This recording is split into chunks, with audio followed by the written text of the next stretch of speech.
सोचिए एक ऐसा व्यक्ति जो भारत को 1991 के इकोनॉमिक्स क्राइसिस से बाहर निकालता है, जिसे दुनिया के महान इकोनॉमिस्ट के रूप में प्रशंसा मिलती है, और जो इतना ईमानदार था कि उनकी ईमानदारी पर उनका विरोधी भी सवाल नहीं उठा सकता। पर वो व्यक्ति एक प्रधानमंत्री के रूप में भारत के सबसे बड़े करप्शन स्कैंडल में फंस जाता है और उसका नाम उस स्कैंडल से जोड़ा जाता है। ये कहानी है एक ऐसे लीडर की जो शब्दों से कम काम से ज्यादा बात करता है, लेकिन कंट्रोवर्सीज ने जब उनकी छवि को धुंधला कर दिया तो सवाल ये उठता है, क्या वो असली हीरो थे या एक साइलेंट स्कैपगॉट। और अब 26 दिसंबर 2024 उनके देहांत के बाद पूरा भारत उनके जीवन और उनकी विरासत पर चर्चा कर रहा है। क्या उनका नाम भारत के महान नेताओं के साथ जोड़ा जाएगा या करप्शन के काले साए उनकी कहानी को हमेशा के लिए धुंधला कर देंगे। ये कहानी शुरू होती है एक छोटे से गांव गाह से। 26 सितंबर 1932 को पंजाब के एक छोटे से गांव गाह जो पार्टीशन के बाद भारत का हिस्सा बन गया, वहाँ पर उनका जन्म हुआ। इस पार्टीशन के बाद उनका परिवार भारत आ गया और वहीं से उन्होंने अपने सपनों की शुरुआत की। बचपन में घर में बिजली नहीं थी, लेकिन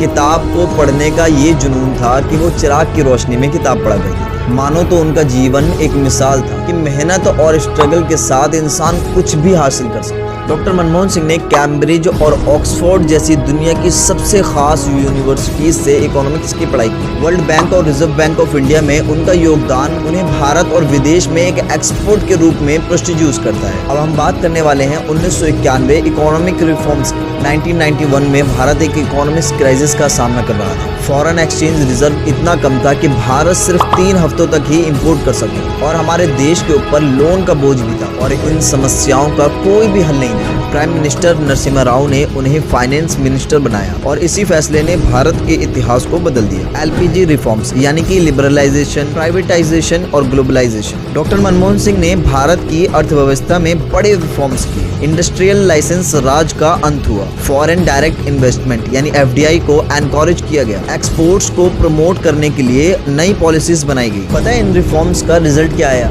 भारत की जीडीपी ग्रोथ 5% से 8% होगी। और उस वक्त उनका एक डायलॉग बहुत फेमस हुआ, no power on earth can stop an idea whose time has come. 2004 में कांग्रेस ने एक अनएक्सपेक्टेड डिसीजन लेते हुए डॉक्टर मनमोहन सिंह को नया प्रधानमंत्री बनाया। वैसे उनका एक स्कॉलर और एक हम्बल लीडर होने की इमेज उनको एक परफेक्ट पीएम कैंडिडेट बनाता था। उनके सफर में कई अचीवमेंट रहे, जैसे कि फाइनेंस मिनिस्टर से पीएम बनना भी उनका एक अचीवमेंट था। MGNREGA Mahatma Gandhi national rural employment guarantee act, rural employment में एक revolution. Indo US nuclear deal, energy sector के लिए एक breakthrough decision. RTI act, governance में ट्रांसपेरेंसी लाने की एक कौशल योजना। लेकिन जितनी उनकी अचीवमेंट थी उतनी ही कंट्रोवर्सीज उनके पीछे चली। कोयला घोटाला और दूसरी कंट्रोवर्सीज। 2004 से 2009 के बीच बिना ऑक्शन के कोयला ब्लॉक्स को एलोकेट किया गया, जिसका नुकसान 1.86 लाख करोड़ का हुआ। और उस वक्त इस घोटाले के सामने डॉक्टर मनमोहन सिंह कोयला मिनिस्टर इंचार्ज थे। सीएजी की रिपोर्ट ने इस पॉलिसी को क्रिटिसाइज किया।